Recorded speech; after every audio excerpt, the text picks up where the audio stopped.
PM Modi और UAE के राष्ट्रपति के बीच हुई प्रतिनिधिमंडल स्तर की वार्ता। भारत और संयुक्त अरब अमीरात के बीच हुए 3 अहम समझौते। दोनों देशों के बीच स्थानीय मुद्रा में व्यापार करने पर बनी सहमति। हरियाणा के मुख्यमंत्री मनोहर लाल ने ऑडियो कॉन्फ्रेंसिंग से की राज्य के मिनी और हाईटेक डेयरी मालिकों से बातचीत। कहा, हरियाणा का दूध उत्पादन में है तीसरा स्थान। और मौसम विभाग ने हिमाचल व उत्तराखंड के लिए जताया भारी बारिश का अनुमान। ऑरेंज अलर्ट किया जारी। वहीं पंजाब, हरियाणा, दिल्ली और यूपी के लिए येलो अलर्ट। नमस्कार, चंडीगढ़ से आपका स्वागत है। मैं हूं आशुतोष मिश्रा। अब समाचार विस्तार से। संयुक्त अरब अमीरात की संक्षिप्त और सफल यात्रा के बाद प्रधानमंत्री नरेंद्र मोदी आबू धाबी से नई दिल्ली पहुंचे। इस दौरे के दौरान दोनों देशों के बीच संबंधों की नई इबारत लिखी गई।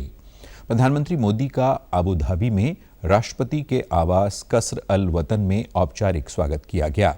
इसके बाद दोनों नेताओं के बीच प्रतिनिधिमंडल स्तर की बातचीत हुई, जिसमें वैश्विक मुद्दों पर सहयोग स्थापित करने जैसे विषयों पर चर्चा की गई।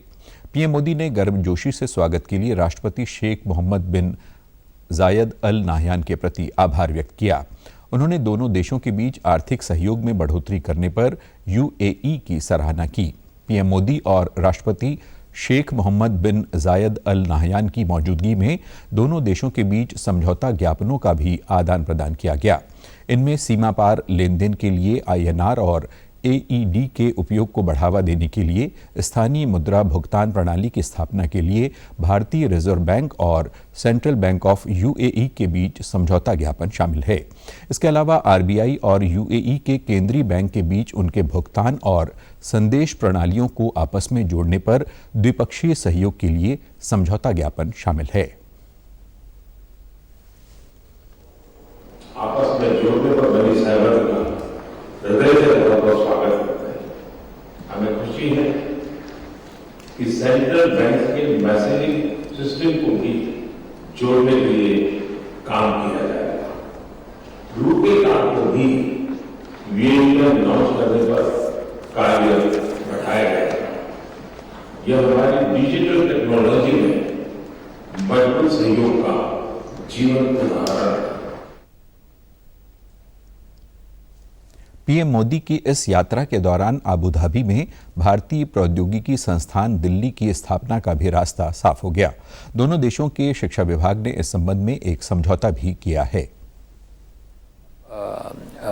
Unit setting up a campus in UAE.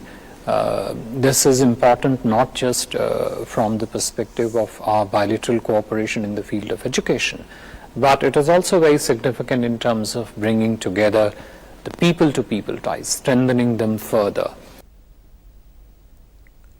प्रधानमंत्री नरेंद्र मोदी ने COP28 और group CEO of Abu Dhabi national oil company के अध्यक्ष डॉक्टर सुल्तान अहमद अल जाबेर से भी मुलाकात की। विदेश मंत्री एस जयशंकर थाईलैंड के दौरे पर हैं। वे आज बैंकॉक में मेकोंग गंगा सहयोग की विदेश मंत्रियों की 12वीं बैठक में भाग लेंगे। इससे पहले विदेश मंत्री ने कल शाम बैंकॉक में भारतीय समुदाय के लोगों से संवाद किया।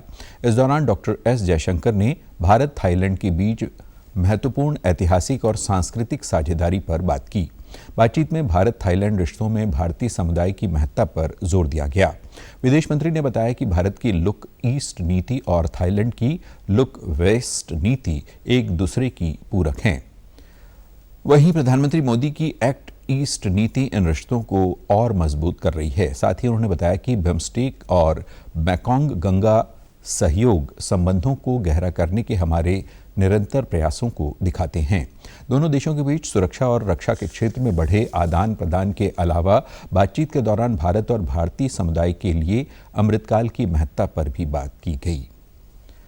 हरियाणा के मुख्यमंत्री मनोहर लाल ने कल ऑडियो कॉन्फ्रेंसिंग के माध्यम से संत कबीर कुटीर से राज्य के मिनी और हाईटेक डेयरी मालिकों से बातचीत की। इस दौरान उन्होंने कहा कि हरियाणा का दूध उत्पादन में तीसरा स्थान है। मुख्यमंत्री ने कहा कि दूध उत्पादन को बढ़ाने के लिए साझा डेयरी की अवधारणा पर कार्य किया जा रहा है। जहां पर भी पंचायती भूमि या सरकारी भूमि होगी, वहां पर सहकारिता के माध्यम से डेयरियां खोली जाएंगी। उन्होंने कहा कि प्राकृतिक खेती में गाय का विशेष योगदान है। जैविक खाद के साथ साथ गौमूत्र और इसके अन्य उत्पादों से पशुपालक अपनी आय बढ़ा सकते हैं।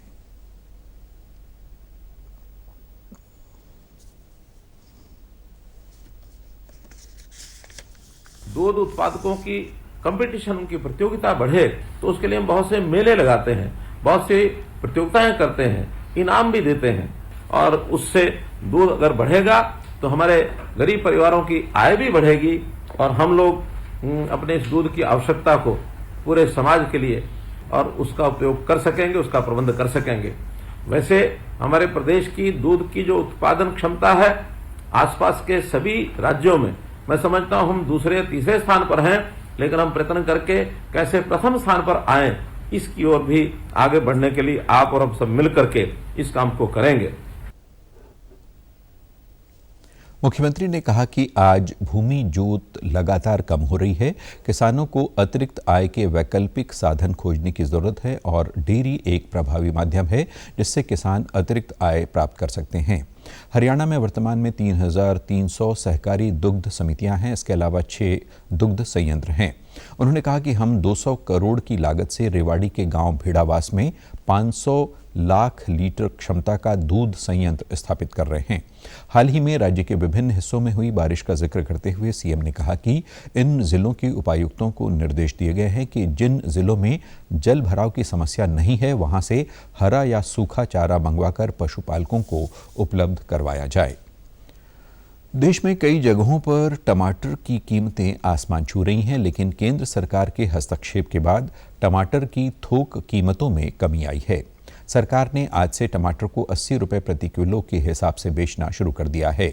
देश भर में 500 से अधिक केंद्रों पर स्थिति का दोबारा आकलन करने के बाद इसे 80 रुपए प्रति किलोग्राम बेचने का निर्णय लिया गया है। दिल्ली में कई केंद्रों पर आज से टमाटर की बिक्री शुरू हुई है। नेफेड और एनसीसीएफ के माध्यम से दिल्ली, नोएडा, लखनऊ, कानपुर, वाराणसी, पटना, मुजफ्फरपुर और आरा में कई केंद्रों पर बिक्री आज से शुरू हो गई है। ऐसे स्थानों पर मौजूदा बाजार कीमतों के आधार पर कल से इसका विस्तार अधिक शहरों में किया जाएगा। गौरतलब है कि भारत सरकार उपभोक्ताओं को राहत देने के लिए प्रतिबद्ध है। पंजाब के कैबिनेट मंत्री हरपाल सिंह चीमा और अमन अरोड़ा ने कल मूनक के बाढ़ प्रभावित इलाकों का दौरा कर जिला प्रशासन की ओर से चलाए जा रहे राहत एवं बचाव कार्यों का जायजा लिया। इस दौरान उन्होंने हमीरगढ़, नया गांव और होतीपुर के डेरों और ढाड़ियों का दौरा किया। इस दौरान हरपाल सिंह चीमा ने कहा कि प्रशासन की ओर से खेतों, डेरों और गांवों में किश्तियों से मदद पहुंचाने के लिए जोन बनाकर सहायता उपलब्ध करवाई जा रही है। उन्होंने कहा कि धीरे धीरे पानी का स्तर घट रहा है, जिसके तहत प्रभावित लोगों के पुनर्वास के लिए कार्रवाई आरंभ की जाएगी।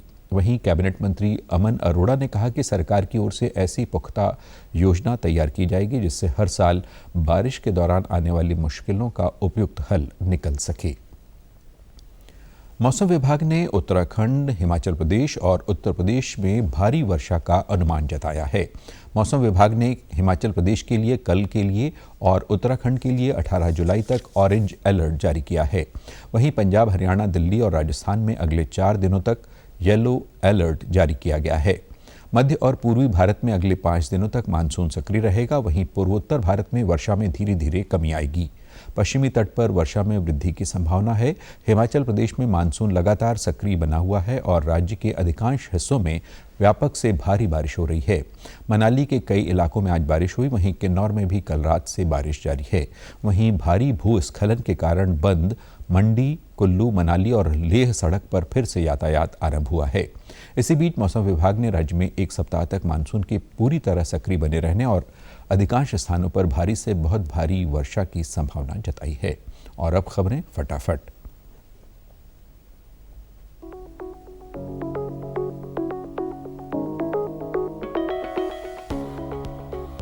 शिक्षा और कौशल विकास मंत्री धर्मेंद्र प्रधान ने कृत्रिम बुद्धिमत्ता और पर मुफ्त ऑनलाइन प्रशिक्षण कार्यक्रम का किया शुभारंभ। भारत राष्ट्रीय परीक्षा एजेंसी ने CUET 2023 के परिणाम किए घोषित। 1000 से अधिक विद्यार्थियों ने प्राप्त किए 100% अंक। CTU में 177 चालक और परिचालक की भर्ती के लिए लिखित परीक्षा आज। यूटी और आसपास के करीब 70,000 परीक्षार्थी होंगे शामिल। हरियाणा के मुख्यमंत्री मनोहर लाल ने रोहतक में पद्मश्री सेठ किशन दास गोयल की प्रतिमा का किया अनावरण। और आप हमारे समाचार YouTube channel DD news Chandigarh, Facebook DD news Chandigarh और Twitter handle DD news CHD पर भी देख सकते हैं। इसी के साथ चंडीगढ़ से समाचारों का सिलसिला समाप्त होता है। नमस्कार।